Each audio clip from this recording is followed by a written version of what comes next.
Star fruit വെച്ചിട്ട് ഒരു അച്ചാർ ഉണ്ടാക്കി നോക്കിയതാണ്. സംഭവം എന്തായാലും അടിപൊളിയായിട്ടുണ്ട്. ഇതിൻ്റെ ഷേപ്പ് നിങ്ങൾക്ക് എങ്ങനെ വേണമെങ്കിലും കട്ട് ചെയ്യുക കേട്ടോ. ഞാൻ കാണാൻ ഒരു ഭംഗിക്ക് വേണ്ടിയിട്ട് സ്റ്റാറിൻ്റെ ഷേപ്പ് തന്നെ കട്ട് ചെയ്തെടുത്തിട്ടുണ്ടായിരുന്നു. പക്ഷേ എങ്കിൽ ലാസ്റ്റ് ഞാൻ ഒന്നായിട്ട് ഉടച്ചെടുത്തിട്ടുണ്ടായിരുന്നു കേട്ടോ. എന്താ വെച്ചാൽ ഉടച്ചെടുക്കുമ്പോഴാണ് അതിലേക്ക് ഇതിൻ്റെ എല്ലാ ഫ്ലേവറും കയറുകയെന്ന് പറഞ്ഞിട്ട് എൻ്റെ ചെറുതാക്കി കട്ട് ചെയ്താൽ പോരായിരുന്നോ എന്ന് ചോദിച്ചിട്ടുണ്ടായിട്ടോ. അപ്പോൾ എനിക്ക് തോന്നിയൊരു ഐഡിയ ആണ് മൊത്തമായിട്ട് ഒന്ന് സ്മാഷ് ചെയ്തെടുക്കുക എന്നുള്ളത്. എന്തായാലും സംഭവം അടിപൊളിയായിട്ടുണ്ട് അങ്ങനെ ആക്കിയതുകൊണ്ട്.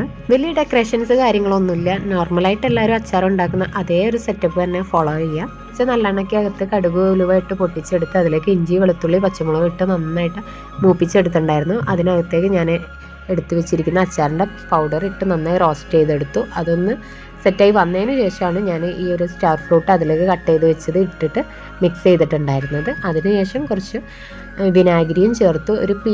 ചെറിയൊരു പീസ് ശർക്കര ചേർത്തിട്ടുണ്ടായിരുന്നു. എനിക്ക് ഈ അച്ചാറുകളിൽ ചെറിയൊരു മധുരം ഉള്ളത് ഇഷ്ടമാണ് കേട്ടോ, അതുകൊണ്ട് അതും ചേർത്തിട്ടുണ്ടായിരുന്നു. എന്നിട്ടൊന്ന് തിളപ്പിച്ചെടുത്തു. എന്നിട്ട് നന്നായിട്ട് ഉടച്ച് മിക്സ് ചെയ്തെടുത്തു കേട്ടോ. തിളപ്പിച്ചതിന് ശേഷം തന്നെ ഞാൻ ഓഫ് ചെയ്തിട്ടുണ്ടായിരുന്നേ. അപ്പോൾ ഇത്രയേ ഉള്ളൂ. ഏറ്റവും സിമ്പിളായിട്ട് നമുക്ക് ഉണ്ടാക്കിയെടുക്കുകയും ചെയ്യാം.